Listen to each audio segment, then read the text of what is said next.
কিছু সময়ের মধ্যেই তারা তাদের কাঙ্ক্ষিত গন্তব্যে গিয়ে পৌঁছায়। আনাইজা আর আয়েশা একটা রেস্টুরেন্টের সামনে এসে দাঁড়ায়। রেস্টুরেন্টটি অত্যন্ত ঝাঁ চকচক এবং সুন্দর, দেখে বোঝা যাচ্ছে বাইর হতে যে এটা অনেক দামি একটা রেস্টুরেন্ট। কিরে, বাইরে দাঁড়িয়ে থাকবি নাকি ভেতরেও যাবি? আয়েশা বলল, চল। আয়েশা তাড়া দিতে লাগে ভেতরে যাওয়ার জন্য। আনাইজা ধীরে দরজা ঠেলে ভেতরে প্রবেশ করে। এবার আনাইজা আরেক দফা চমকায়। বাইরের থেকেও দ্বিগুণ সুন্দর রেস্টুরেন্টের ভেতরকার পরিবেশ, একদমই শান্ত, কোলাহলমুক্ত পরিবেশ। অন্ধকার আর আলোর এক প্রকার খেলা চলছে পুরো রেস্টুরেন্টে, যা চারপাশের পরিবেশকে আরো মনোমুগ্ধকর বানিয়েছে। কিন্তু হঠাৎ করে যতটুকু আলো ছিল সেটাও নিভে গেল। আনাইজা এবার ভয় পেয়ে গেল কিছুটা। সেইভাবে দাঁড়িয়ে মনে মনে আল্লাহকে স্মরণ করলো। 1 মিনিট 2 মিনিট সময় অতিবাহিত হলো, তবে তখনও কোনো সাড়া শব্দ নেই। এবার আনাইজা মুখ ফুটে আয়েশার নাম উচ্চারণ করলো, কিন্তু সেও সাড়া দিল না। এইসব দেখে সে যখনই বাইরে বের হবে বলে মনস্থির করে পা বাড়ায়, তখনই একটা আলো এসে পড়ে তার উপর।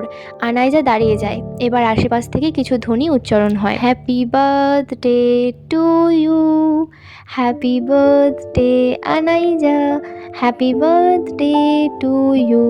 আনাইজা বুঝে গেল আসলে এসব পূর্ব পরিকল্পনা ছিল তার জন্মদিন উপলক্ষে। একে একে পুরো রেস্টুরেন্টে আলো জ্বলে উঠল।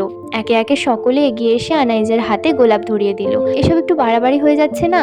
মানে মানুষকে ফোনে রিলসে এমনভাবে প্রপোজ করতে দেখি, এরা ঠিক এমনভাবে বার্থডে পালন করছে। আজব মানুষ, মনে মনে কথাটি বলে। এইসব ভাবতে ভাবতে আনাইজার হাত তখন গোলাপ ফুল দিয়ে ভরা। এখানে বেশি হলে 15-20টা গোলাপ তো হবেই, তাই না? নিজের মনে বিড়বিড় করে সে। কিছু বললি? আয়েশা বলল, হ্যাঁ তোকে ডাকলাম, সাড়া দিলি না কেন? সারপ্রাইজ। সারপ্রাইজ? অপেক্ষা কর, মূল চমক তো এখনো বাকি। আয়েশার কথা মতো সামনে তাকায় আনাইজা। সে থমকে যায়, তিরতির করে ঘামতে শুরু করে সামনের মানুষটার এগিয়ে আসা দেখে। তন্ময় ধীরে ধীরে পা ফেলে এগিয়ে আসে আনাইজার দিকে। তারপর হাঁটু গেড়ে বসে পকেট হাতড়ে একটা গয়নার বাক্স বার করে। দেখে মনে হচ্ছে বাহির হতে আংটির বাক্স। এরপর যত্ন সহকারে সেটি খুলে একটি আংটির দেখা মেলে সেখান থেকে। আনাইজার সামনে ধরে। আমাকে বিয়ে করবেন ম্যাডাম?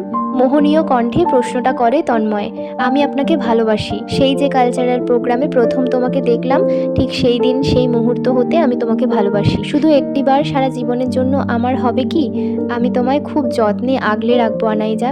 আনাইজা এর আগে হয়তো তন্ময়কে এতটা খুঁটিয়ে দেখেনি, শুধু আয়েশার মুখেই বিস্তারিত শুনেছে।